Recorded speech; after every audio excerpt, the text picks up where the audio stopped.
buenas noches. Comienza una nueva edición de Días Contados en este lunes en que con mucho ánimo estaremos analizando las noticias, las informaciones más importantes con todo el análisis junto a Juan Diego Montalva, Paula Walker en segundo piso y recibimos en el estudio al ex ministro vocero de gobierno Jaime Velorio para hablar de la contingencia, la convención, el gobierno, apruebo, rechazo, etcétera. Pero antes tenemos que hablar de lo siguiente. ¿Se acuerdan de Afganistán? La conmoción que nos causó en su momento la toma del poder del talibán en agosto pasado por la enorme amenaza que significaba, entre otras cosas, para las mujeres y las niñas. Bueno, a pesar de que supuestamente el talibán tendría un enfoque más flexible sobre sus derechos, la cruzada del Ministerio de la Propagación de la Virtud y la Prevención del Vicio, que paradójicamente solía ser el Ministerio de la Mujer, ha mostrado toda su brutalidad al obligar a las reporteras y presentadoras de noticias en televisión a tapar su rostro con una burka, so pena de castigarlas a ellas y sus empleadores. Esto no tiene nada que ver con el Islam, que es una religión de bondad, se quejan las víctimas de la medida. Las afganas no pueden estudiar ni andar en público sin un tutor y deben salir a la calle solo en días y horarios específicos. A pesar de la prohibición, varias periodistas han declarado que el intento por expulsarlas de cualquier espacio público no triunfará. Y en el caso de la famosa cadena Toro News, su director, hombre, también se ha puesto el paño negro sobre el rostro en solidaridad. Este es un terrible recordatorio de que no porque los temas que en algún momento nos conmovieron salgan de la primera plana, dejan de existir. Bienvenidos a Días Contados, contamos todo, contamos con todos. Lunes 23 de mayo y estamos ya, pero listísimos y dispuestos, Juan Diego Montalva con Paula Walker para iniciar el análisis de las noticias más importantes en Días Contados. ¿Cómo estás, Paula? ¿Qué tal tu fin de semana? Muy bien, buenas noches. Mi fin de semana silencioso y meditativo. Y meditativo. Sí, pero bien, estupendo. ¿Qué pasa por la cabeza de Paula Walker cuando está meditativa, Juan Diego? ¿Te gustaría saberlo, no? El mío ruidoso, inmovilizado, no. ¿Hiciste algo? Nada. ¿Hiciste tu tarea sí. de ofrecernos, qué sé yo, perspectivas distintas de los fines de semana? Absolutamente, sí. Absolutamente nada. Administraste adolescente, eso es súper importante. Bueno, vale. Eso es mucho. Empieza el segundo piso de Días Contados en Vía X. Eso es mucho.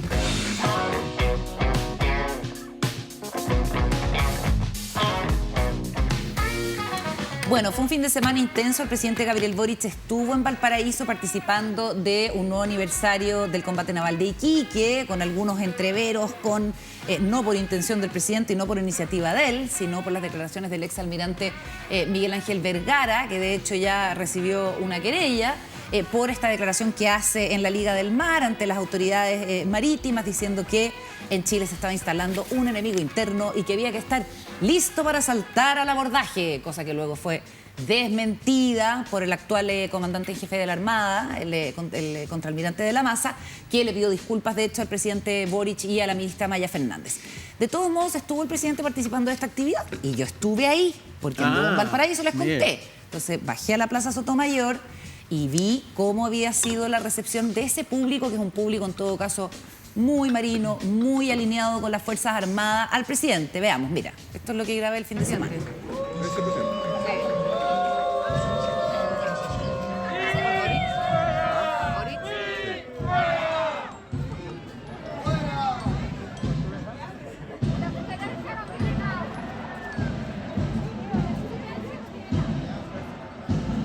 Ya, el presidente con la ministra Isquia Siches y también con la ministra Maya Fernández, yo estaba entre el público y, como reitero, es un público que tiene familia en la Armada, que tiene la tradición de ir a ver los 21 de mayo este desfile, etcétera. Así es que es probable que no sea muy proclive a un gobierno de izquierda. Pero lo que más me llamó la atención, para darles la palabra, porque por Dios que he hablado en esta introducción, es que había gente que le gritaba a Gabriel Boric amarillo, con un apellido, pero no lo vamos a decir, y otra gente que le gritaba... Como el código QR. Claro, una cosa parecía al QR, una cosa así. Y otro que le gritaba rechazo. Entonces, rechazo amarillo. Gente que lo critica por haber abandonado quizás un lugar más de izquierda y gente que lo rechaza por ser extremadamente de izquierda, a su juicio, y que hay que votar contra la Constitución. No es fácil ser presidente de Chile hoy en día, Paula. No, pues no es fácil. Yo vi las imágenes y lo que más me sorprendió era es la polarización que los medios muestran a partir de hechos que suceden, para que no me abras así los ojos. No, porque no, que me abrí así los ojos, que se le caen los Es que siempre hablar de los medios es tan fácil. Los medios muestran, no me dejaste terminar. Había, como dice la Carola, efectivamente gente que pifiaba al presidente, pero al frente, exactamente separados por una calle, existía un grupo de personas que estaban reclamando, personas de los grupos de derechos humanos, que reclamaban por detenidos desaparecidos y por personas que habían sido víctimas de violación de los derechos humanos por parte de la Armada. Entonces, tú lo que veías era una señora con una guagua en brazos y una bandera chilena que cruzaba la calle, la otra señora estaba con su lienzo, parada, lo que uno ve en las imágenes, parada, o sea, gritando parada, y la otra señora con la guagua le arrebataba y le tironeaba el lienzo. Y la otra señora, claro, en algún minuto ya se picó y se empezaron a agarrar a coscachos con la guagua que llegaba entre medio. La guagua. Qué angustia esas guaguas que quedan entre medio. Que tú decís, ¿por qué hacen eso? Por último, déjale la guagua encargada a alguien. Pásale la guagua a alguien, señora. No, y reclama sin guagua. Entonces la otra como que le tiraba la guagua. Bueno, pero esta anécdota, que parece divertida, yo creo que es súper preocupante porque, por último, tú puedes manifestarte, pero no tienes que agredirte. O sea, yo estoy aquí y apoyo a la Fuerza Armada y pifio al presidente, y al frente hay otro grupo que también, cada cual guardando su distancia, dice lo que tiene que decir. Si eso fuera solo así, sería estupendo, porque todo el mundo tiene derecho a manifestar pacíficamente sus diferencias y su argumento, que no llegamos a los argumentos. Eso mismo pensaba yo, porque tú puedes ser contrario al presidente, pero en una ceremonia como esa, en que los marinos tienen invitado al presidente, la primera autoridad de la República, la que votó un 56% de los electores, sí. Aunque parezca una obviedad hoy en día, yo creo que es súper importante recordar que a las autoridades democráticamente electas no se les puede pifiar en una ceremonia de esa naturaleza. O sea, puedes, pero es muy feo. Sí. Es muy feo en un momento de ceremonial, bajo la tumba de Arturo Prat, digamos, o sea, bajo el monumento. Digo, sí. Se vio feo, no colaboró. Y llámame una romántica de la figura republicana, pero... Vienes vestida como romántica. Es lo mismo que pasó cuando le llegó el pedrazo. Ah, sí, vengo vestida con toda la razón. Republicana.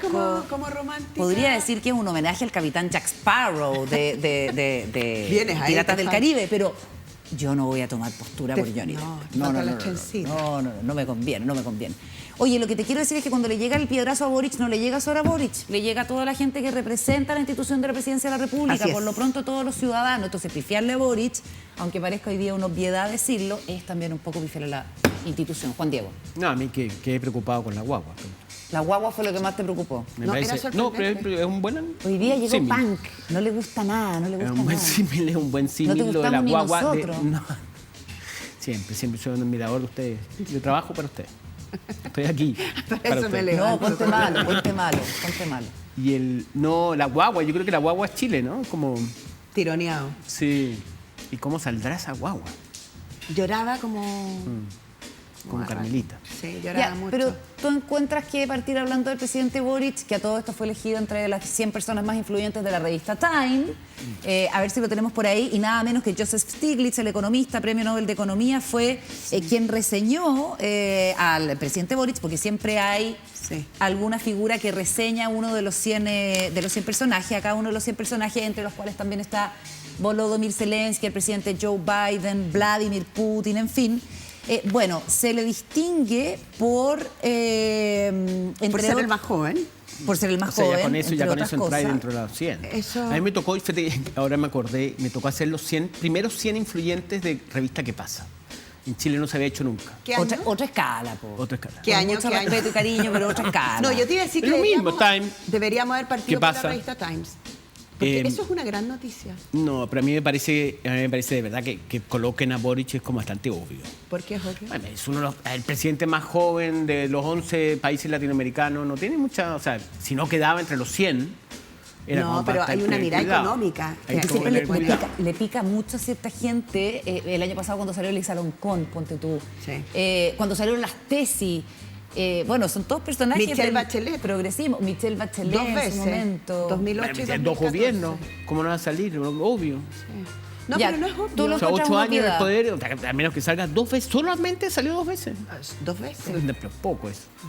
No puedo creer que... ¿Cuánto ha salido O sea, es tu más presidente? importante... Es más importante... En la revista Time. ¿Cuántas ¿Cuánto veces? arriesgas? Mira, pues? yo no me pongo poleras de Ya. presidente. Yo soy objetivo, soy un periodista. Oye, se me objetivo. cayeron los anteojos y no puedo leer lo que dice Stiglitz de Boric, así que me voy a agachar a recogerlo, porque dice algo bien No, pero yo notable te- en el último párrafo. Dale tú, Pablo, Dale. con lo primero. Mira, mientras. lo primero es que es el presidente más joven, aunque a nuestro contertulio le parezca una obviedad. Y además dice que cambió la dirección, o quiere cambiar, o propone cambiar la dirección económica de Chile, y utiliza uno de los como afiches o rayados del 18 de octubre, cuando decía que si Chile fue la cuna del neoliberalismo, también Chile será su tumba. Y establece ahí Joseph su reflexión en torno a combinar responsabilidad fiscal con protección social, con hacer de la economía una economía más competitiva, con inclusión social y con protección medioambiental. Y me parece interesante que la reflexión sea de un economista, premio Nobel, que mire en el presidente Boric un espacio para que la economía salga de este como rigor intelectual en el que se mantuvo durante muchos años y que ha dejado todos los caídos que ha dejado una economía neoliberal que nos llevó al punto de querer heredar los ahorros previsionales, que vendría siendo, en mi opinión, como, no sé, como la pepita máxima de la visión individualista de lo que podría llegar a ser un derecho social y una protección social. Así Ahí que está la foto del presidente Boric en la revista Time. sale muy guapo, además. Sí, sale súper bien. Bueno, y después tenemos que hablar de lo que dijo o no dijo Jorge Char, de los gritos que le hicieron o no le hicieron en la Plaza Sotomayor. Estaba Jorge Char, entraron de hecho después de la comandancia, que es este edificio precioso frente a la Plaza Sotomayor. Muy retirado Jorge Char del presidente Boric, que estaba muy adelante. Obviamente los dueños de casa eran los marinos, pero igual, el alcalde Char, que sabemos que tiene una relación amor-odio, yo la encuentro digna de psicoanálisis, porque crecieron juntos en Magallanes, muy amigos. Los dos son de Punta Arenas. Sí. Claro, fundaron juntos Convergencia Social, en fin, se conocen hace muchos años, pero... El poder destruye amistades. Pero Charp es una cosa muy dubitativa, yo creo, me cuesta pensar, a propósito, ya que lo estamos mencionando, a Jorge Charp, que dio una entrevista en El Mercurio el fin de semana, que dice que fue un error del presidente Boric abrirse hacia la socialdemocracia para formar su coalición.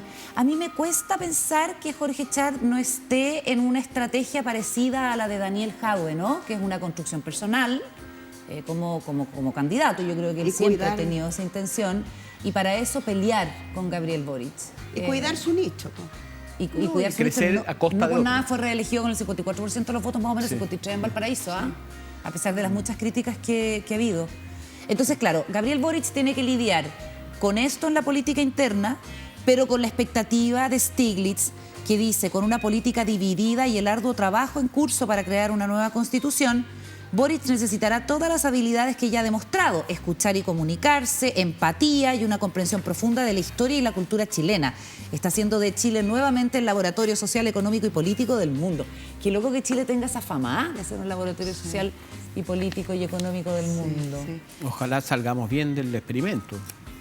Oye, ¿cómo lo ves tú, Juan Diego? Porque esto además se da en un contexto de una intención del gobierno de controlar mejor la calle. Lo vimos el viernes, copamiento en distintos puntos. En la Plaza Italia, un incidente entre carabineros y un ciclista que luego se le bajó muchísimo la tensión porque apareció la cámara corporal. Maravilloso, por algo tienen cámaras corporales los policías en todas partes del mundo y esto pasó muy rápido. Lo que pareció en un momento muy complejo y que nos trajo recuerdos de enfrentamientos, de violencia, de represión policial en la época del estallido, como que de alguna manera fue calmándose, pero lo cierto Hoy es la que quema del bus hoy día en la mañana. Hoy día en la mañana queman este bus en pleno corazón de Santiago, Camin en la con la Alameda Alameda. con Camin. Y por otra parte está la estrategia contra el delito que se vio, por ejemplo, en Makes Sí. el día viernes. Sí, a mí, yo les contaba a ustedes antes de empezar el programa que yo tengo vínculos emocionales, afectivos, ¿Con May? intensos con Makes. No, yo trabajé mucho, 4 años, trabajé dedicado a tratar de armar un barrio chino en Makes. Un barrio chino. En Mates, y junté los sectores de empresarios chinos con la municipalidad en ese momento a cargo de Felipe Alessandri, con los vecinos. Entonces vi como la evolución que tuvo Mates respecto a la invasión de los comerciantes ambulantes. Y ahí tenemos unas fotos que no sé si las van a poner, en donde yo vi ahí, mira, ahí, esto fue ayer domingo. Estas son unas fotos que realmente no podían creerlo los empresarios chinos que tienen varios negocios ahí. Post-desalojo, post-desalojo, eso es San Agustín. No, San Alfonso, perdón. ¿Ya? San Alfonso, que es una calle... Que es un hervidero, ¿no? Sí, que es una calle que era donde se pensó colocar el barrio chino de Santiago, el primer barrio chino de la historia de Chile, ¿no? Qué genial sería que hubiera un barrio Sí, chino. y la idea era justamente eso, era crear un barrio chino con la intención de que fuera una demostración de la mezcla intercultural de las migraciones, el aporte país, vincular lo que era Batucano. No, pero ojo, no, es que es la antítesis de lo que es la Sofri, es la antítesis de lo que es el mall chino. Esta cuestión era cultura, era vinculaciones con Matucana 100 que estaba al lado, y cine chino, y establecimiento de un mapa de los grandes restaurantes, de los lugares donde hacían acupuntura, del masaje chino. O sea, no caben los ambulantes. No, los ambulantes no cabían. Y había unos ambulantes que no se pudieron sacar. O sea, que estaba dentro del plan del plan que había, era mantener algunos ambulantes. ¿Ah? ¿Se frustró ese plan? Se frustró eso, lamentablemente. Yo le echo la culpa a la Cordesán de su época, a la Corporación de Desarrollo de Santiago, que estaba en muy malas manos y que no salió adelante. Pero ellos, ¿fue los una chinos... mala decisión del municipio o fue más bien No, yo creo que hubo negligencia. el control territorial? No, hubo la gente que estaba a cargo de esto en la municipalidad, que en ese momento encabezaba Felipe Alessandri, que tenía mucha y buena disposición a hacer el proyecto. Las personas que quedaron a cargo de esto eran personas bastante incapaces y poco... La verdad que no voy a entrar a comentarlo, porque la verdad que no tengo mucho aprecio por ellos, pero lo interesante de esto es que yo vi la evolución de cómo iba creciendo el negocio de los ilegales ambulantes. Hay unas fotos de cuando yo saqué unas fotos cuando fui hace como 2 meses, que estaban completamente copados. O sea, y eran negocios que los cerraban, era un cuadrado, lo cerraban y era el tamaño de una casa, de la plaza, o sea, de no sé, 50 metros cuadrados por local, y lo cerraban en la noche con vigilantes que eran los propios... el propio ejército de este grupo de las propias Entonces mafias. deben estar contentos los comerciantes chinos con Sí. esta estrategia. Ahora, que ha sido además entre las distintas Mira, autoridades. así era, esa foto Así muestra... era antes. Claro, así fue cuando yo fui hace Qué 2 tremendo. meses. Oye, pero ¿sabéis qué? Yo creo que el barrio Mates, que podría parecer una tontera, o sea, no una tontera, podría parecer una cosa muy mínima que le dediquemos tanto tiempo a este tema, pero yo creo que se va a transformar en una piedra en el zapato si es que no se trabaja bien, porque todos nosotros pensamos en términos súper concretos cuando pensamos en las cosas. La Araucanía está súper lejos de Santiago. La crisis migratoria está súper lejos de Santiago. Tarapacá, Antofagasta, Arica. Pero Mates se transforma en un ejemplo del manejo que va a tener que tener el Ministerio del Interior, que van a tener que tener las alcaldías, La Municipalidad de Santiago. muchas de ellas en manos de personas también jóvenes.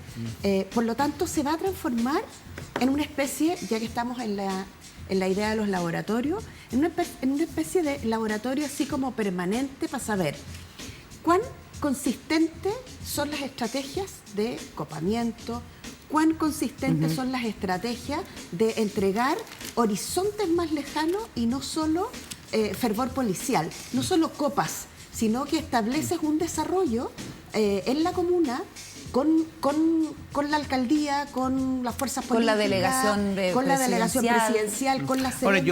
O sea, se transforma en una cuestión como en un termómetro. Yo escucho que está resultando, fíjate, Carabineros intervino, oye, los amenazaron. Esto fue el viernes en la noche. decomisaron La persona armas. que... estaban las carpas, ahí habían unos puestos electrificados.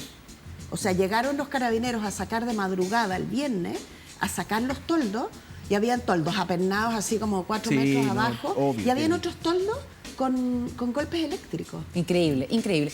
Oye, bueno, y todo Bueno, esto- pero yo celebro, Juan Diego, yo celebro, Sí, sí, yo completamente. celebro lo que, y creo que no fue fácil para sí asumir ese, porque este es un problema que estaba hace mucho tiempo, tendríamos que, y en esto es lamentable, pero los balazos del famoso del 1 de mayo y la muerte de la periodista de la Victoria de Francisca es el Sandoval. motivo, es lo que gatilla que se tomaran cartas en el asunto. O sea, no es lamentable, ¿no? Pero quiero decir que esto fue el viernes en la noche. Y ellos no creen, yo he conversado con algunos y no creen que esto se vaya a solucionar. O sea, son muy escépticos. Ajá, de que se vaya a sostener en el tiempo y no sea más que para que esto es cosa de que van a llegar. Claro, desaparecen y se vuelven a instalar en el fondo. Y es una guerra bien grande, o sea, una guerra que lleva mucho tiempo. Hay que ver cómo lo sostiene el gobierno porque hay mucha expectativa de las estrategias contra el delito y a favor de la seguridad pública. Y todo esto pasa además, como si no fuera suficiente, todos los elementos que tenemos en el contexto de el inicio, podríamos decir, informal de las campañas del apruebo y el rechazo mientras avanza la escritura del borrador de la convención. Tenemos un par de videos que queremos comentar con ustedes. Uno de ellos es el de Amarillos por Chile, cuyo vocero más visible, más importante, Christian Barkin, ha estado dando entrevistas, y el otro es un video que, digamos, realiza un grupo de personas, artistas, fundaciones, organizaciones, para fomentar el apruebo en el plebiscito de salida. Lo vemos y lo comentamos al mismo tiempo. Tengo en mis manos el borrador tan esperado de la nueva Constitución. Lo he leído, lo he estudiado, lo he subrayado, lo he conversado con muchísima gente y he llegado a la convicción de que este borrador de nueva Constitución no está a la altura de Chile ni de los millones de chilenos que votamos a prueba en el plebiscito de entrada y de mucha gente de centro y centro izquierda como yo que queremos reformas y cambios pero bien hechos.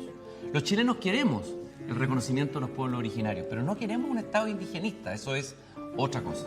Los chilenos queremos descentralizar. Ya contra el indigenismo, ayer Christian Barkin dio una entrevista en Mesa Central de Canal 13 donde dijo: yo me comprometo a que leeremos con mucha calma el borrador. Y típico en las redes sociales dicen: ¿cómo es la cuestión? ¿Se lo había leído o no se lo había leído? O sea, ahí lo está mostrando, dice: ya lo hemos leído. En fin, más allá de eso que puede ser anecdótico, ¿qué creen ustedes que hay detrás de un grupo de personas que toma esta postura, a pesar de que no llaman a votar rechazo, pero es claramente una postura crítica respecto del borrador de la convención? ¿Resistencia a los cambios, un conservadurismo extremo o una preocupación legítima y real? ¿Cómo ves el posicionamiento de Amarillos, Paula?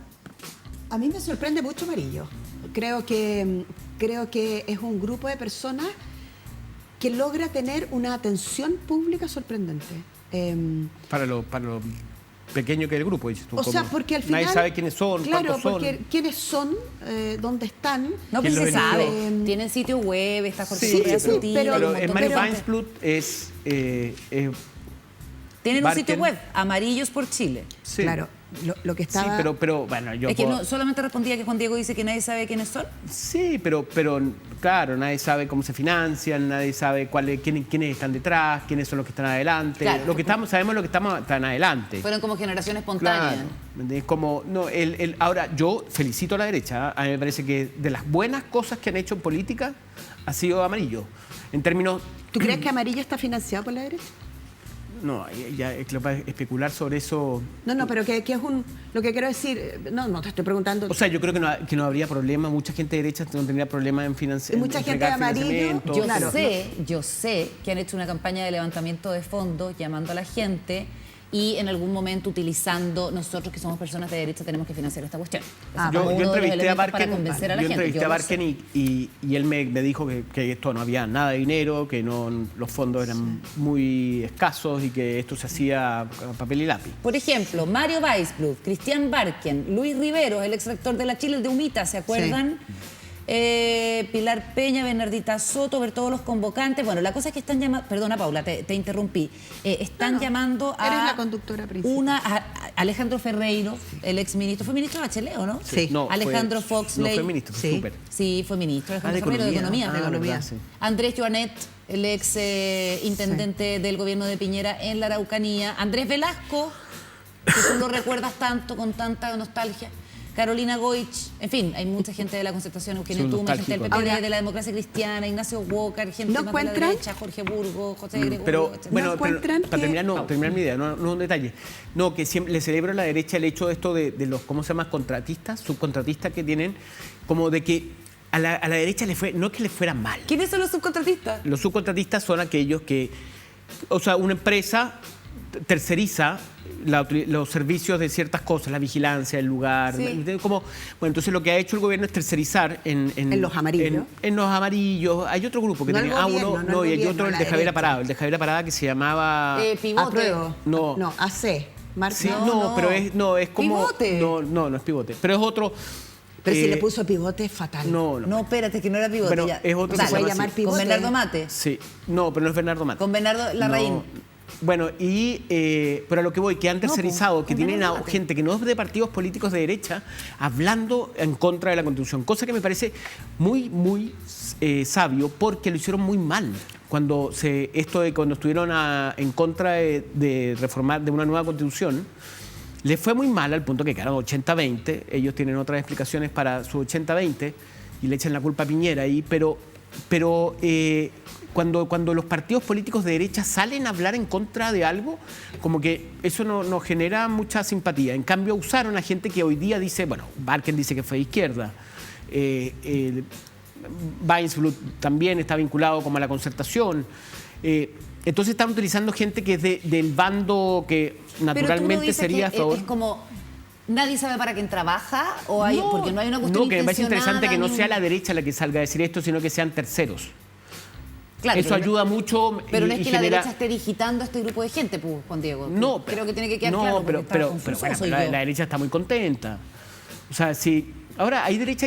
A mí me tocó entrevistar esta semana a Cristian Monkeberg y la derecha todavía, eso hay que esperar, todavía no tiene claro si va a votar rechazo o apruebo. Algunos miembros de la Convención Constituyente no han dicho si votan apruebo o votan rechazo. Y Cristian, la Él dijo- semana pasada, en este programa, le puso un 4. ¿Se acuerdan? O sea, aprobó. Que le puso... por sea, eso te aprobó, digo, claro. Le puso un 4 al texto, A lo que voy que- al sí, texto sí. que hoy día circula. Pero, bueno, así como celebro de que la derecha no meta las patas saliendo, ¿me entendés? El presidente de la UDI, el presidente RN, a decir que está a votar rechazo y que ha dejado a otros hablar, este fin de semana yo creo que no han estado tan bien al salir con diferentes posibles terceras vías para resolver las cosas que no le gustan de la nueva Constitución, de la propuesta de nueva Constitución. Ahora responderé sobre el Paula, por posicionamiento. No, me parece que Amarillo ocupa un lugar que en la política chilena está un poco desolado, que tiene que ver con el centro. Y el centro tirado para la derecha y el centro tirado un poquito para la izquierda, que vendría siendo el lugar que podría haber ocupado la democracia cristiana si hubiera hecho algunos ajustes en su performance para lo que viene ahora, en vistas a los años que vienen. Y en ese sentido creo que Amarillos ha jugado súper bien sus cartas, han ocupado súper bien su influencia, se trata de gente que pertenece a la élite, y todos ellos tienen espacios en los medios de comunicación. Así que en ese sentido me parece que lo han hecho súper bien, representan una posición súper legítima y lo hacen de una manera usando los medios que tienen.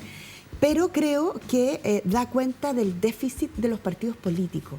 Y en general ese es un tema que nos va a acompañar mucho a partir de la elección de las personas independientes en el proceso constituyente.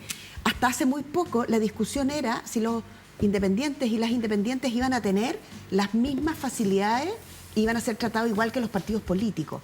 Hay una especie de cansancio con los partidos políticos, hubo una demanda altísima, lo decía ayer en una entrevista en el diario El Mercurio, incluso Macaya, en el sentido de lo que decías tú, Juan Diego, los partidos de derecha estiramos, no lo decía así, es una interpretación mía, pero estiramos hasta el agotamiento el chicle y siempre nos negamos a todo. Nos opusimos a los cambios, Nos dijo opusimos Macaya, a los claro. cambios, lo dijo también otro diputado de la UDI, lo vamos a poder hablar ahora con Jaime Belolio, con Belolio, que pero viene. los partidos se acomodaron, dejaron de exigir, dejaron de mirar a la gente, fueron endogámicos, se repitieron entre ellos, se repartieron, ¿cómo se Los llama? cargos. Los cargos, poca juventud, poca mujer, hasta que las cosas ya empezaron a caer por su propio peso. Bueno, y en ese sentido, perdona, solo para sí. terminar, Amarillo, junto con otros movimientos, lo que hacen es que recogen esta como sordera de los partidos y se empiezan a representar a sí mismos. Por eso yo decía, me impresiona que no teniendo una estructura, acuérdense de la María Olivia Monkeberg, cuando partió ¿Se acuerdan cuando partió la periodista María Olivia Monkever? Premio Nacional de Periodismo. Sí, cuando ¿ya? partió el proceso constituyente también dijeron, no, nos vamos a... Con James Hamilton. Nos vamos a transformar en un partido, Claro. vamos a armar estructuras porque queremos... Y al cabo de un rato estaban todos peleados con todos, porque el poder, finalmente, es un espacio muy complejo. La gente cree, en el buenismo del que todavía no hablamos, la gente cree que es llegar y juntémonos todos los buenos, todos los amarillos, todos los morados, todos los de acá, armemos una estructura y como nos vamos a respetar y nos vamos a querer, vamos... No. Probablemente Eso no es así, a los ¿no? que les resultó fue a los independientes no neutrales que lograron Así es. instalarse en la convención Pero con no- un origen común. Sí, pero con un nunca origen quisieron similar. ser partido, ¿no? Pero estaban ahora... ¿Están armándose? No lo descartan Vale. de plano, pero lo que ¿sabes? quiero Y es que entender... descubrí cómo se llamaba el grupo. ¿Cómo otro se grupo. llamaba? Se llama Bisagra. Una que nos una. ¿Perdón? Sí, pero es que se Una llama- que nos una. Bueno, Ese pero es un un movimiento. poquito una estrategia de marketing así, chiquitita. Sí, pero a ese nombre, ellos ¿no? Javiera Una que Parada, nos una. con un grupo de bastante notables. ¿Pero ¿no? qué podría verdad, ser es una Es que verdad, nos una? hicieron video, una que Una nos una, una constitución constitución que nos Bien, una. Pero piensen en las personas. Bueno, pero Cualquier ya persona. tienes dos grupos, uno amarillo, el otro uno que nos una, que no son de ningún partido y que están diciendo votar rechazo. Hagamos una cosa, ya, está estoy bien. explicando. Lo que tú planteas, Paula, es que no es claramente un mensaje para la élite, para el grupo de élite, Completamente. más que para el Completamente. general. Vamos a otro de los videos que han circulado en estas campañas que ya empiezan a producirse. Recordemos que todavía no empieza el espacio oficial de campaña, que empieza un mes antes del plebiscito del 4 de septiembre, pero desde la derecha lo que están pensando es cederle espacio a figuras de organizaciones sociales, es decir, como decía la Paula, a esconder a los partidos políticos lo más posible para que sean esos los voceros del rechazo, a pesar de que, según lo que entiendo, ustedes sienten que los amarillos están trabajando por el rechazo, hay que decir que ellos no han dicho que van a votar rechazo. Fin. Debe haber de Pero todo no les entre los gusta la amarillos. constitución. po. Bueno, pero es que debe nadie haber de puede todo, decir- deben haber ya fracciones. De todas dentro maneras. Veamos lote. este otro video que es Pero del amarillo. grupo del Apruebo y lo vamos comentando. Es un video que protagoniza el actor Bastián Bodenhofer, que tiene una lógica bastante de tiktokera, podría decir uno. Veamos. Una constitución es como la mamá de todas las leyes.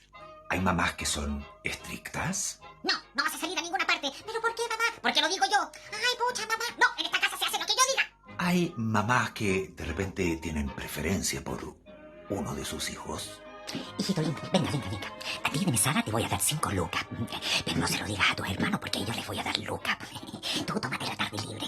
En cambio, a tu hermana te le voy a Ya, decir, es una lógica, como yo digo, súper de redes sociales. Hay gente que dice, ¿por qué este señor nos tiene que hablar como imbéciles si la ciudadanía no es tarada? ¿Ah? Este tono como tan... Pero, porque la gente, tú sabes que es muy dura las redes sociales, no sé si han captado, muy dura.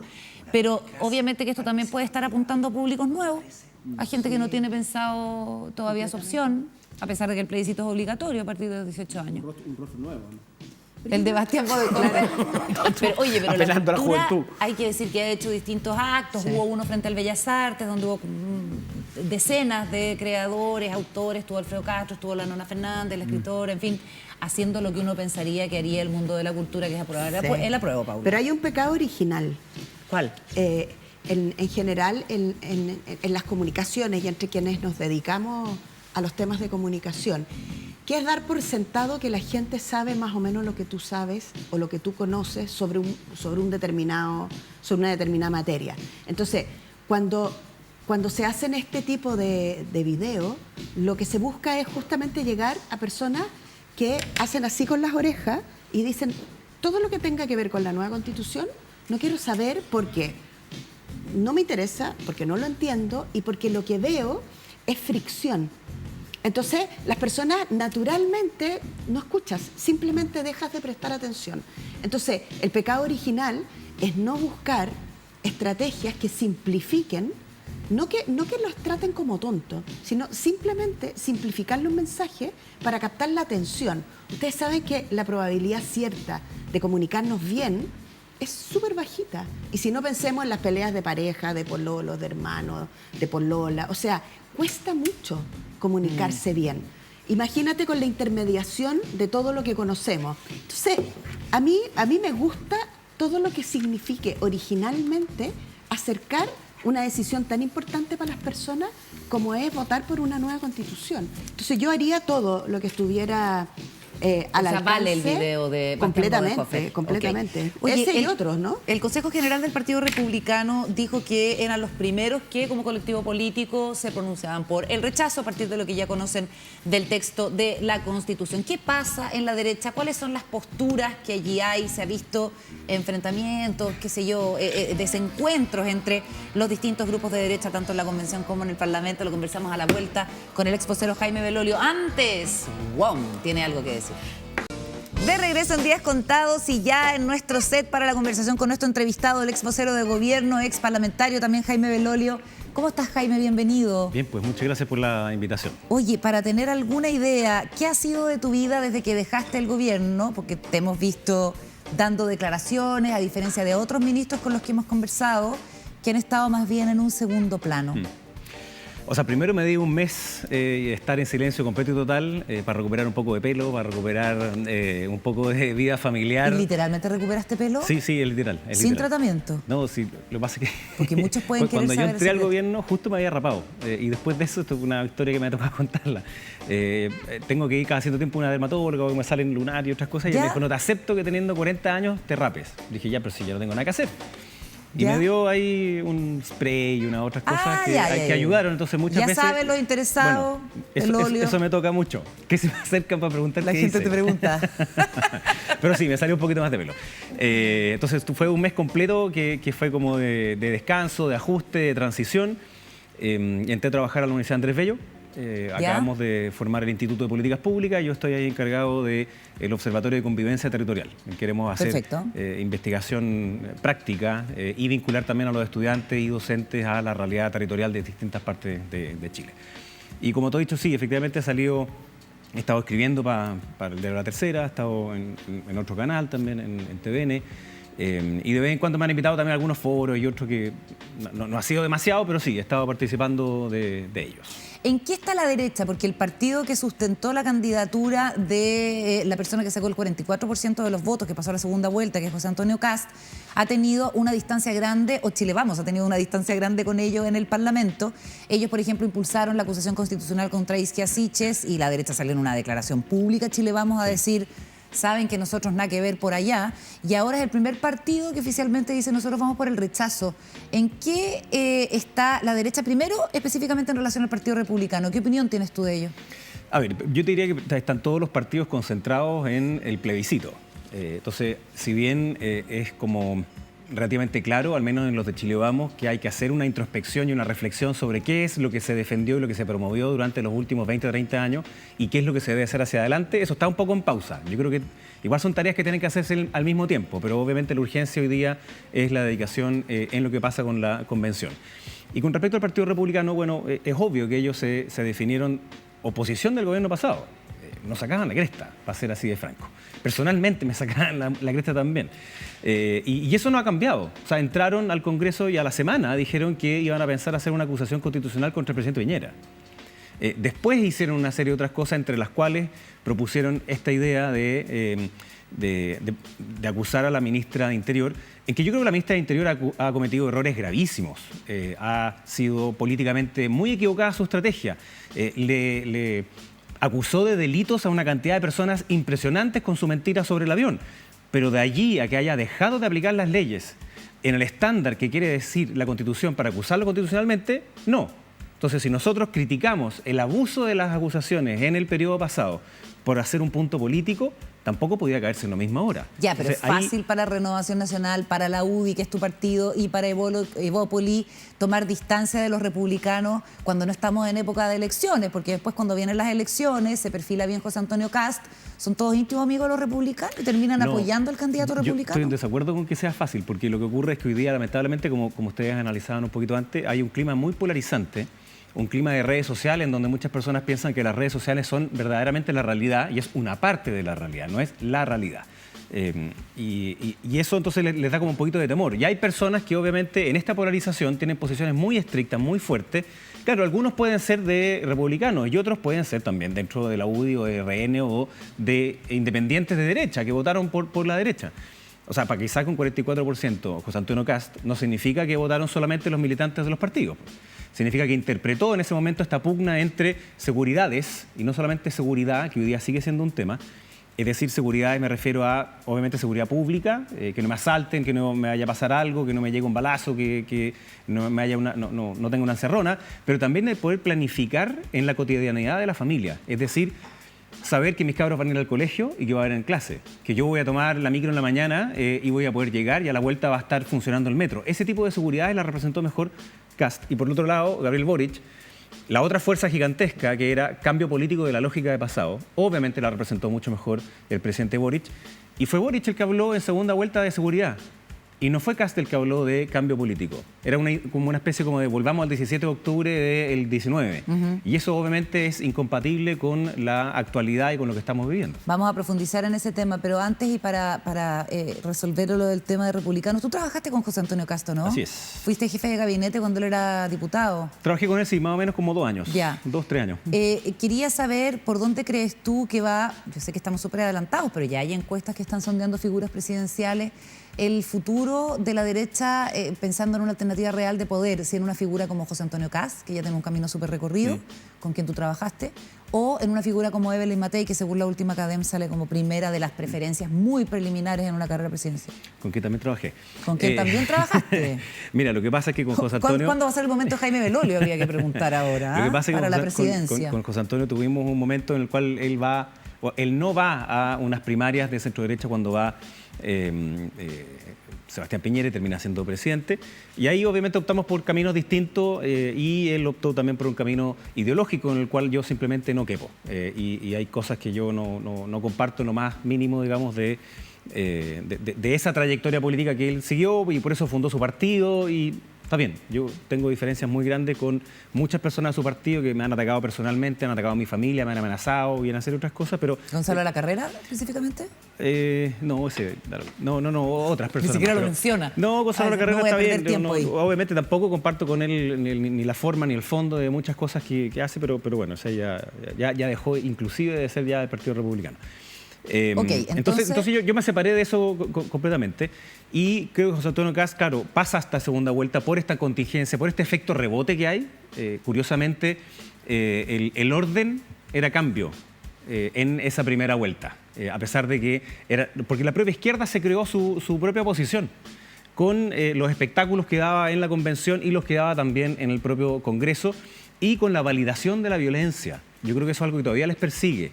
Es cierto que gobernar hoy día es muy complejo, pero ellos también sembraron vientos en cada uno de los distintos aspectos y hoy día cosechan esas mismas tempestades, como el copamiento en el barrio Meix. Entonces es imposible no recordar que ellos acusaron al intendente por hacer copamiento y hoy día hacen copamiento, que la Ley de Seguridad del Estado... Pero es distinto, espérate, pero es distinto hacer copamiento en un sector donde hay control territorial, delincuencia, crimen organizado, pistolero, perdón. En un sector donde hay protesta social, manifestaciones. Es que las protestas sociales son perfectamente compatibles con una democracia, porque son protestas pacíficas, pero cuando hay un grupo de personas que se tomaba Plaza Italia y suspendía el tránsito, quemaba mobiliario público, quemaban micros, obvio, esos no son protestantes democráticos, esos son los no democráticos.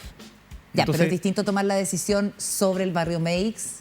O sea, la decisión de copamiento, digamos, no tiene un origen político ahí. O sea, eso son cosas distintas. Es que yo creo que tiene un origen político, porque en el fondo hacerte cargo del orden público tiene una lógica política también. Y a este gobierno le cuesta mucho el hacer un estado de excepción. Ya, pero lo hizo. Bueno, en Meix lo hizo. En Meix lo hizo y me parece súper bien. Y después de haberlo criticado, dices tú. Obvio. Es de haberlo criticado tanto. Me parece muy bien que hayan hecho el estado de excepción también en Araucanía. Después de haber votado en contra y haber dicho que era antidemocrático, lo hacen ellos. Porque vamos a profundizar en eso en la mesa, Jaime. De todas maneras, con quitar otra cosa. Entonces, déjame, por último, para terminar. Sí. Yo creo que los liderazgos de centro derecha, después de el plebiscito, tienen que ser más bien nuevos. O sea, el hecho de que hoy día tengamos... Ni Matei tampoco. No, la usada de la Evelyn puede ser, digamos. Lo que quiero decirte es que el hecho que hoy día Gabriel Boric sea presidente es un cambio generacional muy potente. ¿A ti te gustaría ser candidato a presidente? No, gracias. Ya que estás hablando Dejémoslo tranquilo. ¿Estás dejando todo servido para que yo te pregunte eso? Déjame respirar primero de mi vida, de mis últimos 12 años dedicados a la política a mí. La Evelyn es una mujer extraordinaria, inteligente, que tiene una capacidad muy, muy interesante de liderazgo. Y ella va a ver finalmente si es que va o no va. Me parece que es una figura importante, pero va a depender también de cuál es el clima al final de los 4 años de Gabriel Boric. Es decir, si a este gobierno le va bien, es muy probable que se quiera continuar en una senda de una generación más abajo. Si este gobierno sigue teniendo los problemas que tiene hoy día, es probable que se trate de ir a buscar a alguien con más experiencia. Porque esa narrativa va a ocurrir. Porque ese además, clivaje, digamos. Claro, porque además al inicio de este gobierno, quienes antes eran parlamentarios les parecía muy fácil declamar desde sus pupitres, pero una vez que entraron, se dieron cuenta realmente de que la soberbia con la que entraron chocó con la realidad de manera brutal. ¿Y eso cómo se comenta en el piñerismo, en los círculos del piñerismo, las dificultades que está teniendo el gobierno? Porque hemos visto, por ejemplo, al ministro París de Salud literalmente expresar lo doloroso que era para ellos en salud, las críticas de quienes hoy día están en el gobierno. ¿Qué se comenta en los WhatsApp del piñerismo? Bueno, eso supone que yo soy parte del piñerismo, pero no lo voy a decir que sí, lo soy. ¿No te sientes parte del piñerismo? No, absolutamente sí, lo soy, así que no hay problema. No, yo te diría que en ningún caso hay como una especie como de alegría o lógica así como media burlesca. Lo que yo he visto es que más bien una lógica de reparación. Porque cuando tú tienes al subsecretario de Salud, que nos trató de criminales por hacer el pase de movilidad, y hoy día lo único que tiene de verdad como herramientas es el pase de movilidad, uno dice, bueno, al menos sería bueno que pidiera disculpas, ¿no? Después de haber tratado de criminales a quienes y nos tocó estar en distintas partes motivando a las personas a vacunar, cosa que no ha hecho este gobierno. O sea, la comunicación de riesgo, que fue algo que nos criticaron a 1000, ha sido pero paupérrima durante este gobierno. Ya, y ese tipo de cosas las comentan. Entonces, en por el supuesto WhatsApp. que se comenta, porque para nosotros fueron ataques muy duros, ataques que también hacía la ministra de Interior desde el Colegio desde el Médico. Colegio Médico. El Colegio Médico fue muy duro con nosotros. Cuando dijo que eran unos desgraciados. Entre otras cosas. Entonces, fueron muy duros. El doctor Bernucci y otros fueron muy, pero muy duros. Y todas sus proyecciones nunca se dieron. Entonces, después cuando uno ve que hoy día estaban en silencio completo y total, son cosas como un poquito injustas. Otra cosa, por ejemplo, cuando acusaron constitucionalmente al ministro de Educación por abrir los colegios. Y ahora el ministro de Educación, con justa razón, dice, los debimos haber abierto antes. ¿Por qué? Porque se producen problemas sociales gigantescos, particularmente para los más vulnerables. Entonces hay una sensación como de que se ha hecho justicia de alguna manera, una reparación. Por eso te decía que era reparación más que así como una lógica burlona u otra para nada. Es más bien, se dan cuenta ahora de que no era tan fácil como se hacía en la oposición o como se declamaba o como se criticaba. Y ahora, no puede ser todo el rato el ida y vuelta en esto, po. El estar como criticando desde la oposición y sacándole la mugre al que está en el gobierno. Y después cambio. Claro, y después y dejar, por tanto, la presidencia de la República dañada. Porque tú dijiste muy bien, cuando se le tira una piedra al presidente Boric, no es solo el presidente Boric, es a la lógica de la presidencia y sus instituciones. Entonces, eso es lo que es muy grave.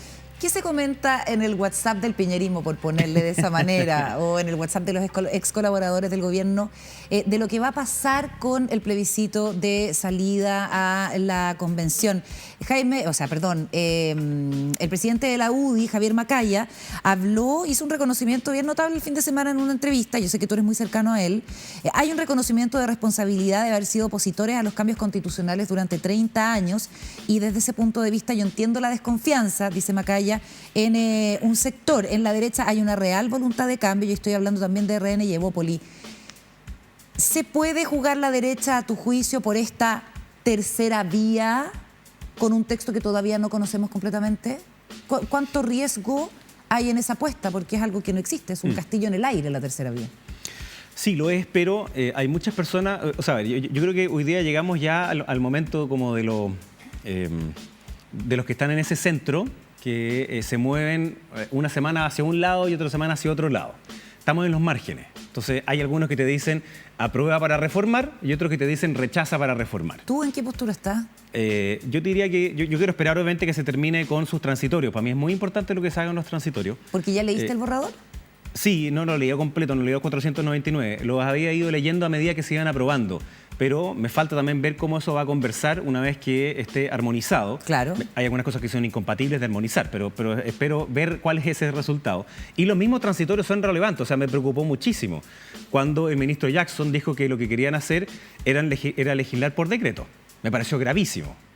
Claro. Y espero que obviamente corrijan esa parte. O sea, no es que lo haya dicho directamente, pero como que se abrió la posibilidad de que si hay imposibilidad de que el Congreso vea todo, o si es muy complicado que para explicarlo, ¿no? Sí. Que el Congreso transforme en leyes todas las normas de la Constitución, algunas de esas normas para hacer operativo el nuevo sistema político puedan dictarse por decreto desde el gobierno, algo que desde el Congreso han criticado mucho. Claro, Álvaro porque Elizalde significa dice que, saltarse el Congreso. claro, que es saltarse el Congreso, que las dictaduras... De hecho, los últimos desfiles los firmó Pinochet. Exactamente. Entonces, a mí no me parece que eso esté bien, porque se nota que hay una especie como de negociación, como con la convención por parte de este gobierno, en decir, mira, ¿sabéis qué? Nosotros sabemos que estas cosas nos van a meter en problemas, así que déjatelas para después. Perfecto, Y pero eso no está entiendo, por lo que tú dices, Jaime, ¿estás más en la línea, por ahora, del apruebo para reformar que del rechazo yo te para diría reformar? que ¿O al revés? hoy día tal como está el borrador y lo que uno ha conocido, me parece que hay algunos aspectos que le hacen mucho daño a nuestra democracia. La primera es quitar el contrapeso del Senado dentro del legislativo. La segunda es la politización del Poder Judicial. Esas dos cosas me parecen que son graves. Y la tercera es dividirnos en 12 naciones. Eso tampoco me parece razonable, porque se genera necesariamente una pugna entre uno y 12 otro. naciones con 12 fronteras, embajadas, aduanas, eso no va a pasar. Po. O sea, perdón, pero es Eso cosa... no está establecido, no, sí. pero es cosa de escuchar a quienes aprueban eso. Pero ¿Cuál hay que es ver el cómo espíritu está de establecido en aquello? el texto. Claro, hay que ya. Bueno, pero si cuando se Entiendo. declara que es plurinacional Chile en el artículo número 1 y luego no se define en ninguna parte, me dicen que es un concepto abierto pero no cerrado, que es un concepto en desarrollo pero en verdad no está en desarrollo, y se le da a esos pueblos originarios poder de veto sobre aquellas cosas que pueden ocurrir en esos territorios ancestrales a su vez se topan unos con otros, porque no está claro cuáles son los límites de los mismos, y que se va a hacer una restitución de tierras con una expropiación.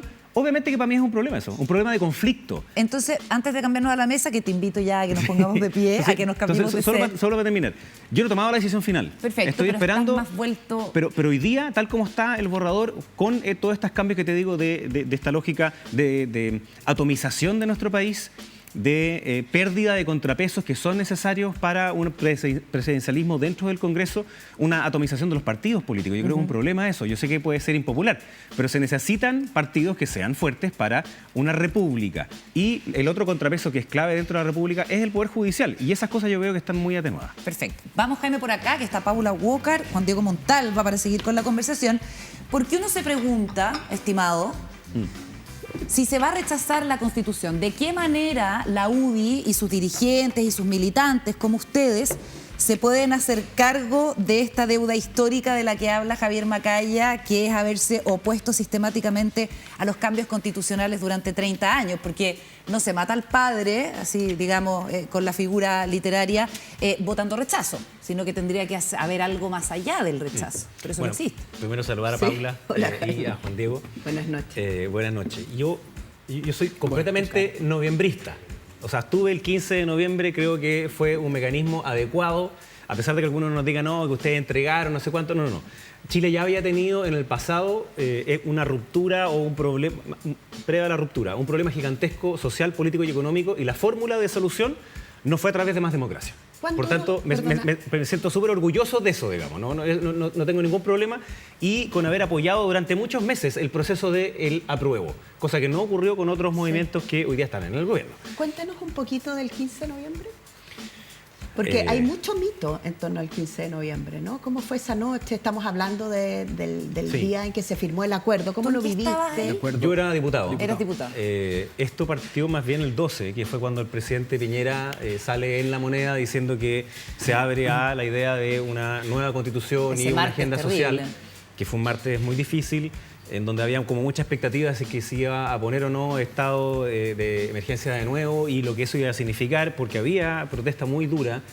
Y entonces se decide que el camino es este otro. Entonces me acuerdo haber tenido que esa noche explicarle a mucha gente que me decía, pero ¿cómo? ¿El presidente no dijo si sí o no? Y dije, no, porque lo que se está haciendo es que se está abriendo un espacio de negociación y conversación política para que la salida de esto sea totalmente democrática. Y esos días fueron difíciles, obviamente, porque habían varias alternativas y algunos te prometían una cosa y después se echaban para atrás. O sea, estuvo cerca en que esto fuese con una parte del Parlamento y una parte elegida. Que se definirá ahí mismo. Claro, una comisión mixta. Una convención mixta. Convención mixta para hacerlo en un plazo determinado. En vez de etcétera. abrirse a la elección. En vez de que hubiese un 100% plebiscito plebiscitarlo. y estas dos alternativas. Y eso fue una decisión más bien, yo diría, de madrugada del día 15. O sea, partió el 14, yo llegué como a las 4 de la tarde. Había tenido varias conversaciones previas con Pablo Vidal, con mismo Giorgio Jackson. Mira, ahí con- tenemos con imágenes de Miguel ese día. Cristi. Sí, yo estaba atrás a la izquierda. Justo atrás. No quise ponerme, había ya mucho codazo. Ah, sí, había mucho codazo. ¿Estás Sí, sí, criticando había. en la Larraín? No, porque son los presidentes de los partidos que estaban po, sentados es delante. verdad. No, eso está bien. Pero atrás hay otro conjunto de personas, digamos, y ahí habían algunos que se paraban en puntilla y otros que querían entrar. A mí me parecía que lo más importante era el hecho Ahí se en está sí. abriendo el plano. Y no estás. Ahí está Felipe No, sí Kast, Guido Giral. yo estaba al lado de Pablo Vidal. Qué momento histórico ese, impresionante. Eso fue, ¿a qué En hora? esa Eso fue imagen a la en el izquierda. en el ex Parlamento, ¿no? Eso tiene que haber sido como a las 2 y algo de la mañana. En el Era ex Congreso tardísimo. Nacional, En el a ex las 4 Congreso. de la mañana. Yo diría que era 2 y media, 3 de la mañana, eso. Pero estuvimos desde las... Yo llegué a las 3 y ya llevaban 3 de la tarde del día anterior. Y llevaban un buen rato. Y ahí el hacer ese borrador fue un proceso complejo, un proceso de mucho diálogo. Y yo también me tocó decirlo un par de veces. Creo que el día que más me tocó parlamentar de los 5 años y medio que llevaba parlamentario en ese momento fue ahí. Fue ¿Por esa qué? noche. Porque lo que ocurre es que a veces en el Congreso uno se atrinchera en su propio espacio. Y a mí una de las cosas que me criticaban a mi partido, de hecho, era porque yo pasaba harto tiempo de conversación al frente. En la trinchera allá. Claro, y me sentaba donde estaban los del Frente Amplio, después me sentaba donde estaban los del PC, donde estaban los del PS, donde estaban los del PPD. Entonces me decía, oye, pero ¿por qué pasáis tanto tiempo allá? ¿Por qué no te sentáis a conversar eso con nosotros? ¿Y por qué Bueno, el le PC dije, no se sumó? un segundo. Y yo le decía, bueno, porque ya sé cómo piensan ustedes, pues si lo que me interesa es saber cómo piensan ellos y tratar de interpelarnos y saber persuadirnos.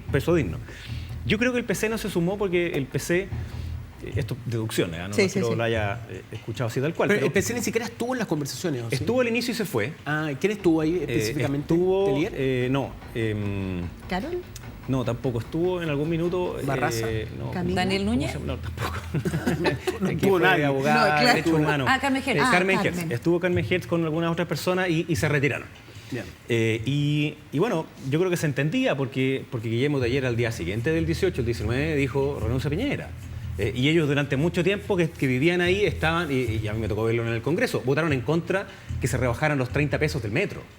O sea, estaban en agudizar las contradicciones al máximo. aumentar la Estaban polarización. en la tesis de que el camino de solución no era el institucional, era el no institucional. O sea, era que se iba a hacer una asamblea popular de facto. Era derrocar al gobierno. Esa es la tesis absoluta, digamos, que persiguieron durante mucho rato. Por algo votaron en contra, inclusive, de que se pudiese hacer un plebiscito y se pudiese hacer una convención. La votaron en contra, todos ellos. Solo después de mucho rato se empezaron a sumar a esto. Y una vez que estuvieron en el Congreso, en la convención, trataron de cambiar las reglas, sistemáticamente. Entonces, se nota cuál era la lógica del PC, que no creía en la solución institucional, creía en la lógica no institucional. Y obviamente todo ese espacio fue muy agresivo. Yo creo que ahí quienes firmaron el acuerdo, que fue la inmensa mayoría, donde además Gabriel Boric hizo un momento clave, porque él, a sabiendas de que dentro de su partido habían diferencias brutales, él está disponible y firma. Bueno, eso le significa esa le ruptura. significó que lo liquidaran. O sea, bueno, de hecho, Giorgio Jackson, actual ministro secretario general de la presidencia, no estaba a favor del acuerdo del 15 de Significó noviembre. una ruptura, pero al mismo tiempo yo creo que significó para el mismo Gabriel Boric. Sí. RD firmó el que- como partido, hay que sí, decir. firmó Como partido. El que al final hoy día sea presidente. Carolina Pérez. Sí, eso le significó, Convergencia no sí, firmó. es verdad. Porque Sí, da él- cuenta de que es una sí. persona con una convicción Sí. democrática profunda. Yo estoy en desacuerdo con él en muchísimas cosas, digamos, pero... ¿Con quién, perdona, me perdí? ¿Con Giorgio o con Gabriel? Gabriel. Es una persona que tiene una conciencia democrática profunda, que es abierto a escuchar distintas posiciones. Eso no significa que las siga, digamos, cuando uno se las dice, pero tenemos Sí, pero diferencias bueno, entre eso equipos de fue, ese fútbol. fue su Pero- carta también, su carta para ser De todas candidato maneras. presidencial y le permitió, o sea, O quizás a partir de eso de la ahí gente lo cosecha votó. el Claro, triunfo pero- electoral de la pero yo no creo que presidencial. lo haya hecho pensando en eso, ¿se entiende? O sea, No, lo hizo un poco largo el porque en tiempo. ese momento había que hacerlo y estaba convencido de que esa era la forma de que había que hacerlo. Y eso creo que es muy potente. A nosotros, Jaime, nos interesa, perdona que te interrumpa, ahondar un poco más en lo que pasó el 18 de octubre, porque sabemos que tú, además, es un tema que te ha sido de mucho interés y que lo has consultado con mucha gente, sobre todo por el momento político y social que estamos viviendo ahora. Pero antes yo quería preguntarte lo siguiente. Esa noche se estableció que iba a haber un plebiscito que iba a definir si se aprobaba o rechazaba el inicio de un proceso constituyente y qué organismo, si se aprobaba, debiera resolverlo. Nunca se habló de una tercera vía en esa reforma constitucional y en ese acuerdo político. ¿Por qué la UDI defiende un camino que no existe? ¿Y qué costo puede ser ese? ¿O cuál debiera ser el camino, digamos? ¿Por dónde debiera pasar? Lo que pasa es que la tercera vía es como una vía que está expuesta. Es lo que ocurre si es que gana el rechazo, es que sigue vigente la actual Constitución. Entonces, la pregunta es, si sigue vigente la actual Constitución, pensemos en el 5 de septiembre.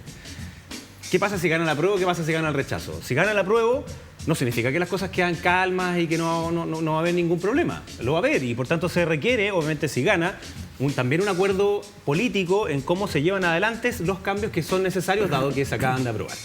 Y me imagino que algunos también van a querer cambiar algunos aspectos porque por eso están en la tesis de apruebo para reformar. Y si gana el rechazo, por supuesto que va a haber tensión. Y la pregunta es, ¿qué se hace? Y lo que ha dicho Javier Macaya, más los partidos de Chile Vamos, es decir, si es que llega a ganar el rechazo, nosotros no solamente tenemos la convicción de que esta Constitución ya llegó, ya cumplió su ciclo y por tanto se necesita cambiar. Y hay, como le llaman los arquitectos, una obra de confianza. Esto es algo que me lo contó una vez el actual gobernador regional por acá, que estaba mucho en terreno, entonces cuando habían estas dudas... Entonces, Claudio Rego, si iban a hacer o no ciertas obras que se venían prometiendo durante mucho tiempo en sectores así como vulnerables o populares, y le llamaban que había que hacer una obra de confianza. Obra de confianza. Claro, algo que te indique que sí, esto es distinto a las otras veces que se había dicho. ¿Y cuál sería la obra de confianza? Entonces, primero fue el envío de la carta al presidente Boric, y segundo son las mismas entrevistas de Pancho Chaguán y también del propio Javier Macaya diciendo, mira, si lo que se requiere es que cambiemos los actuales quórum para cambiar la Constitución, estamos disponibles a hacerlo. Y por tanto, aquí hay un sentimiento de verdad, de si llega a ganar el rechazo, no es que ese es el fin de un camino, sino que es el inicio de otro camino. ¿Por qué? Porque yo creo que no puede ser aprobar por aprobar, ni rechazar por rechazar tampoco. Okay. Sé que hay quienes están en esa posición. Juan Diego. No, me parece complejo el hecho de que, y no sé cómo lo haría, no sé cómo tendría que hacerse, pero el hecho de que estén ahora hablando de una cocina post. Ese es el punto. ¿Cómo aquí hubo la una tercera elección, vía como cocina, claro, dices tú. La tercera vía como una manera de cocinar lo que es esta nueva Constitución. Aquí hubo una elección en donde ganó el sector más de izquierda por un 80-20. Yo creo que es de las derrotas más duras que ha tenido la derecha en su historia. O sea, ni siquiera en el plebiscito del sí y el no logró tan duro resultado. Entonces, esa es la gente que fue elegida para hacer la nueva Constitución. ¿Cómo logran ustedes no teñir de eso mismo, de la cocina, esta posibilidad de mejoramiento, de cambio? Hay propuestas, o sea, Osandón hizo una propuesta de gente, de cómo armar esta post-rechazo o post-apruebo. ¿Qué pasa ahí? ¿Cómo no teñir una situación así de cocina política y de arreglo entre el poder político y las élites? Bueno, primero yo no creo que el Congreso sea cocina. El Congreso es el órgano que es por definición un órgano democrático que tiene que legislar y entre otras cosas tiene la facultad de legislar sobre la Constitución. Es el poder que le entrega el pueblo también, es el constituyente derivado, ¿no? El pueblo es el que tiene el poder constituyente originario, se lo entrega también al Congreso para que lo pueda reformar. De hecho, lo hicimos cientos de veces mientras estábamos en el Congreso. Dicho eso, la propuesta que dijo Javier es que después cualquier cosa que pueda salir de ahí tiene que ser plebiscitada. No es algo que pueda acordarse ahí mismo y sentarse entonces de nuevo en el salón plenario y decir, cumplimos. Me tocó estar con el presidente Lago hace un tiempo atrás y yo le pregunté, ¿por qué no se plebiscitó la Constitución del 2005? Y fue súper honesto, me dijo, bueno, porque a nadie se le ocurrió. Y tiene toda razón, porque en ese momento no era necesario. Estaba validado el sistema de una manera en la cual no era necesario hacer eso, sino que era el Congreso Pleno y el Congreso Pleno se juntó y tocaron la campana y listo. Y después el presidente hizo su famoso discurso que en algún minuto me supe de memoria. Sí, claro. El discurso de Lagos con la promulgación de la Constitución del 2005. Porque había que debatir sobre... Sí. A ver, por favor, cítate un párrafo. Una cuña. No, porque la parte que ahora pueden fluir los ríos y despunta la primavera es muy linda. Y entonces que se acaban, digamos, hay una constitución democrática que puede representar e incluir a todos. Oye, y sin embargo, 15 años después, 14 años después, todavía no. Exacto. Así que la primavera despuntó a media. O sea, yo creo después de que la modificación del 2005. No, yo creo que la primavera pudo haber despuntado durante los últimos años porque significó un avance muy sustantivo para el país en materia social, política, democrática. Y eso me parece bien. O sea, llegamos al estatus del 17 de octubre del 19 en muchas variables porque se hicieron cambios institucionales fundamentales. Pero hay una pata que, por supuesto, quedó débil. Y es la pata de quienes... no me puedo alargar mucho, así que voy a hacerlo muy breve. Que es la pata de quienes... No sé, pensemos en la generación del año 90, nace justo post dictadura, tiene 16 años cuando es la primera manifestación política grande, el pingüinazo, digamos. Luego eso se resuelve a través de una fórmula política, pero ellos ya descreían de esta intermedia como política, entonces la institución intermedia ya era algo como que no les gustaba. Es la misma causa del 2011, más fuerte, con más vocación todavía, donde la deuda es mucho más potente, donde se agrega feminismo y regionalismo, y no es muy distinta a lo que ocurre después del 2019, cuando esos jóvenes que tenían 16, 21, tienen 29, ven frustradas sus expectativas en que sus salarios no eran lo que se les prometió que iba a ser, donde el avanzar o no avanzar en su carrera profesional no era por mérito solamente, sino que también era por otras cuestiones que ellos no podían acceder, como apellido, pituto y el lugar donde naciste y otros. Deuda. Y, por supuesto, con una deuda gigantesca, porque no les toca vivir el boom económico de sus padres, del 90 al 2000, y es una generación que por primera vez está viviendo, en promedio, un poco peor que sus padres. Entonces, obviamente que hay una colisión importante de decir... Y por último, me falta una cosa relevante. Las élites se veían antes como que hacían cambios en favor de la sociedad y luego comenzaron a ser élites que hacían cambios en favor de sí mismos. Y si se saltaban las reglas, no les pasaba lo mismo que si no fueran parte de esa élite. Entonces ahí es cuando choca de esta lógica de estas reglas, estas instituciones que ellos ocuparon, entonces no son para mí. Si ellos se las saltan, no les pasa nada. Ya vamos a volver porque dijiste muchas cosas súper interesantes para reforzar algunas, pero quiero volverme un poquito para atrás. ¿Cuántos años tienes, Jaime? 41. Vale, el presidente tiene 36, ¿no es cierto? En algún minuto coincidieron en el Parlamento. Sí. Con el presidente, con el ministro Boric, con Camila, con Carol.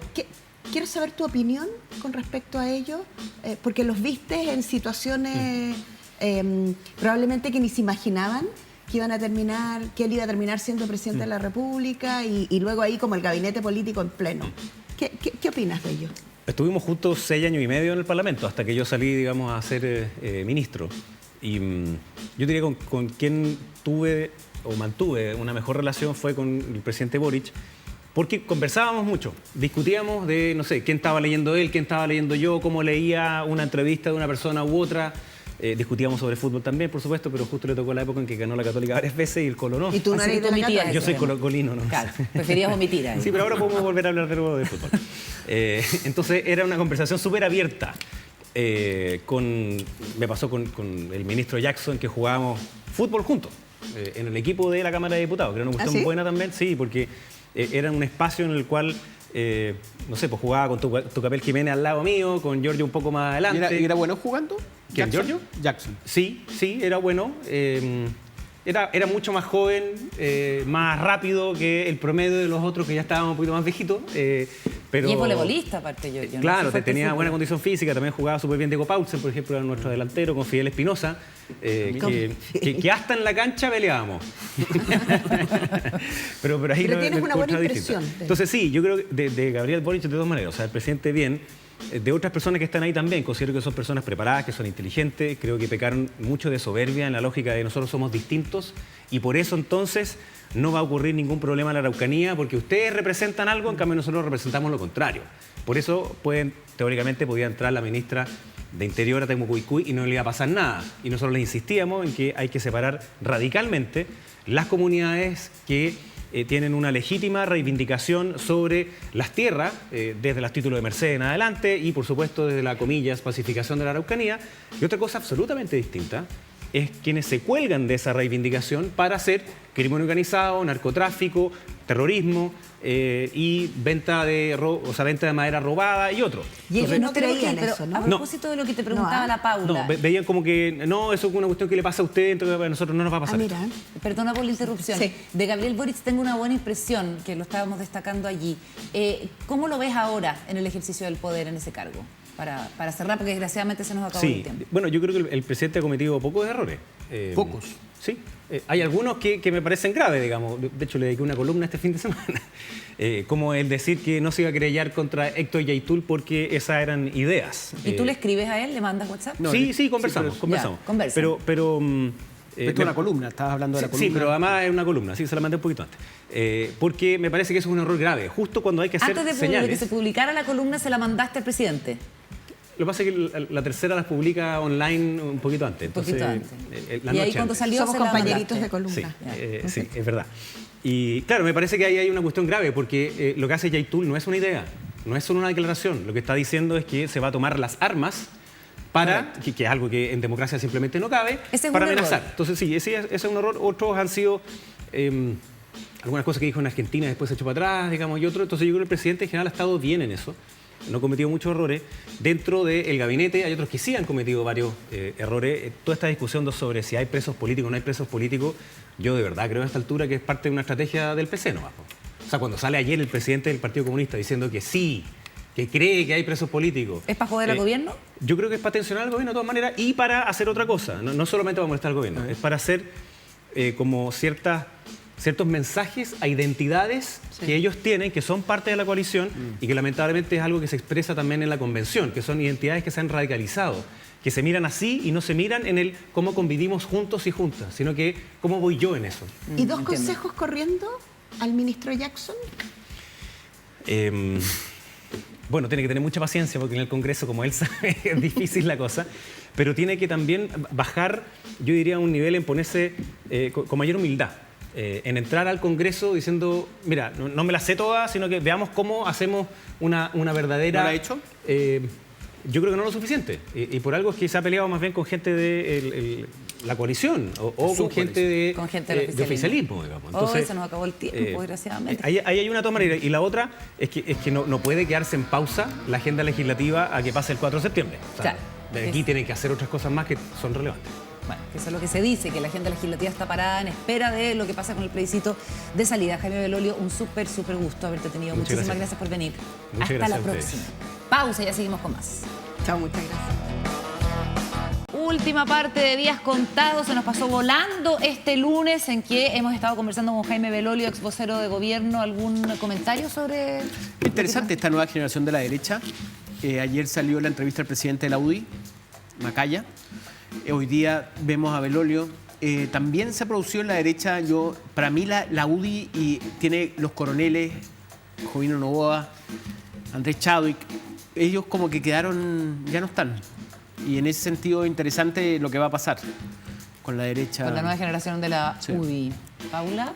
A mí me pareció me pareció interesante que Belolio esté alineado con Macaya sobre el tema de los 2 tercios y la idea de que esta es una derecha que tiene que demostrar que realmente si llegara a ganar el rechazo, ellos no vuelven a la Constitución del 80.